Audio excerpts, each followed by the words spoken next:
अब भारत के खिलाफ जहर उगलने वाले बांग्लादेशी नेता भारत में दाखिल हो गए और जो फटेहाल पाकिस्तान पानी पी पी कर भारत को हर वक्त कोसता रहता है, वही पाकिस्तान अब भारत भरोसे अपने उद्धार के सपने संजो रहा है, क्योंकि अब भारत के ही रहमो करम पर पाकिस्तान की रोजी रोटी का जुगाड़ होने वाला है।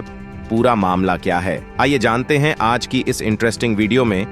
पर आगे बढ़ने से पहले इस वीडियो को एक लाइक करके चैनल को सब्सक्राइब जरूर कर लीजिए, क्योंकि यह आपके लिए सिर्फ 1 सेकंड का काम है, लेकिन इससे हमारी काफी बड़ी मदद होती है। दरअसल बात यह है कि बांग्लादेशी कट्टरपंथी नेता मुफ्ती जुबैर रहमानी 5 सितंबर को पश्चिम बंगाल के हरिदासपुर सीमा चौकी के रास्ते भारत में दाखिल हुए थे। और यदि आपको नहीं पता तो बता दें कि रहमानी पर भारत विरोधी गतिविधियों में शामिल होने और अंसारुल्लाह बांग्ला टीम के प्रमुख से संबंध होने का संदेह है। इसलिए भारतीय अधिकारी जांच कर रहे हैं कि वह भारत कैसे आए और यहां क्या गतिविधियां कर रहे हैं। सूत्रों के अनुसार रहमानी ने दिल्ली के इस्लामी संस्थानों और उत्तर प्रदेश के दारुल उलूम देवबंद का दौरा किया है और आरोप यह है कि वह सोशल मीडिया के जरिए भारत विरोधी प्रचार करता रहा है और भारत विरोधी तत्वों, उग्रवादियों और भारतीय उत्पादों के बहिष्कार का समर्थन करता है। अब ऐसा रियल में है या नहीं, ये कंफर्म नहीं है, पर सूत्रों का यह भी आरोप है कि वह भारत से पूर्वोत्तर राज्यों को अलग करने की मांग का भी समर्थन करता है। जबकि पिछले महीने बांग्लादेश में मोहम्मद यूनुस के नेतृत्व वाली अंतरिम सरकार ने जमात-ए-इस्लामी के कथित दबाव में चरमपंथी नेताओं को हिरासत से मुक्त कर दिया था, क्योंकि इससे पहले जमात-ए-इस्लामी को पूर्ववर्ती शेख हसीना सरकार ने गैरकानूनी घोषित कर दिया था।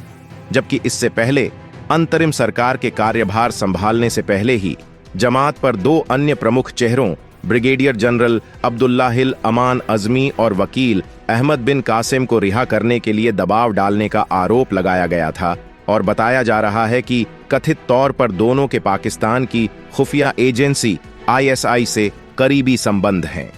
इस बीच ऐसी भी खबरें हैं कि संयुक्त राष्ट्र महासभा में अगले सप्ताह अंतरिम सरकार के प्रमुख के रूप में मोहम्मद यूनुस की भागीदारी पर संयुक्त राष्ट्र सुरक्षा परिषद के स्थायी सदस्य रूस ने इस आधार पर सवाल उठाया है कि बांग्लादेश के संविधान के तहत शासन की कोई कानूनी मान्यता नहीं है। इसके अलावा बांग्लादेश में शेख हसीना की सरकार गिरने के बाद लगातार भारत विरोधी बयान तेज हो गए हैं और अब बांग्लादेश में ऐसी ताकतें उठ खड़ी हो रही हैं जो पाकिस्तान के पक्ष की बात करती हैं। दरअसल हाल ही में ढाका यूनिवर्सिटी के प्रोफेसर शाहिदुज्जमान ने एक सेमिनार में बांग्लादेश के लिए न्यूक्लियर हथियारों की बात की और हैरानी वाली बात तब हुई जब उन्होंने भारत को एक बड़ा खतरा बताया और कहा कि पाकिस्तान बांग्लादेश का विश्वसनीय और भरोसेमंद सुरक्षा सहयोगी है। और अगर आपको नहीं पता तो बता दूं कि शाहिदुज्जमा कहने को तो प्रोफेसर है, लेकिन वह जमात-ए-इस्लामी के पक्ष में बयान देता रहा है और अब उसने भारत के खिलाफ जहर उगलते हुए कहा, भारत की आदतन धारणा बदलने के लिए हमें परमाणु संपन्न बनना ही सही जवाब होगा। और परमाणु संपन्न होने का मतलब यह नहीं कि हमें न्यूक्लियर पावर बनना चाहिए। परमाणु संपन्न से मेरा मतलब है कि हमें हमारे पूर्व प्रतिद्वंद्वी पाकिस्तान से परमाणु संधि करनी चाहिए।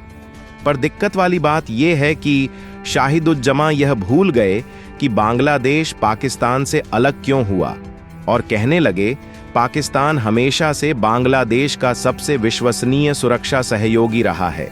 लेकिन भारतीय नहीं चाहते हैं कि हम इस पर विश्वास करें, लेकिन यही सच्चाई है। इसके अलावा प्रोफेसर ने आगे जिन्ना के देश की तारीफ करते हुए कहा कि बांग्लादेश को अपना झुकाव पाकिस्तान की ओर बढ़ाना चाहिए, जबकि हाल फिलहाल जो बांग्लादेश अंतरिम सरकार के मुखिया प्रोफेसर यूनुस हैं, उन्होंने तो भारत के साथ अच्छे संबंध की गुहार लगाई है। पर दोस्तों, अब पाकिस्तान को लेकर जो खबर आ रही है उसको सुनकर आप भी चौंकने वाले हैं। दरअसल जो फटेहाल पाकिस्तान पानी पी पी कर भारत को हर वक्त कोसता रहता है, वही पाकिस्तान अब भारत भरोसे सपने देख रहा है और भारत के ही नक्शे कदम पर रोजी रोटी की जुगाड़ करने वाला है, क्योंकि यहाँ पर भारत सरकार का एक मॉडल पूरे पाकिस्तान को बदल सकता है। ये मॉडल है भारत के एजुकेशन सिस्टम यानी शिक्षा विधि का। ऐसे में आप लोगों के मन में ये सवाल आ रहा होगा कि भला पीएम मोदी के किस प्लान से पाकिस्तान इतना खुश हो रहा है और आखिर भारत क्यों पाकिस्तान की मदद कर रहा है।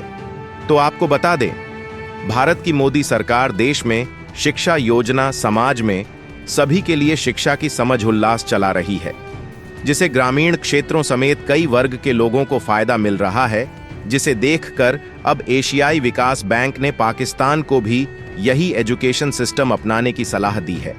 बता दें कि कंगाली में डूबे पाकिस्तान ने अपने एजुकेशन सिस्टम को सुधारने के लिए एशियाई विकास बैंक से फंड मांगा है, जिस पर बैंक ने पाकिस्तान को अपनी शिक्षा के मॉडल को भारत के मॉडल से बदलने की सलाह दे डाली है, जिससे पाकिस्तान की शिक्षा में थोड़ा सुधार आ सके। बताते चले कि पाकिस्तान के केंद्रीय शिक्षा सचिव ने एडीबी से मदद मांगी थी, जिसको लेकर बैंक ने ही कह दिया कि भारत सरकार की उल्लास जैसी योजना पाकिस्तान के लिए और इसके प्रांतों के लिए काफी सहयोग दे सकती है। अगर हम बात करें भारत की उल्लास योजना के बारे में, तो उल्लास योजना भारत सरकार की शिक्षा पर आधारित योजना है, जिसका मकसद देश के हर शख्स को साक्षर बनाना है।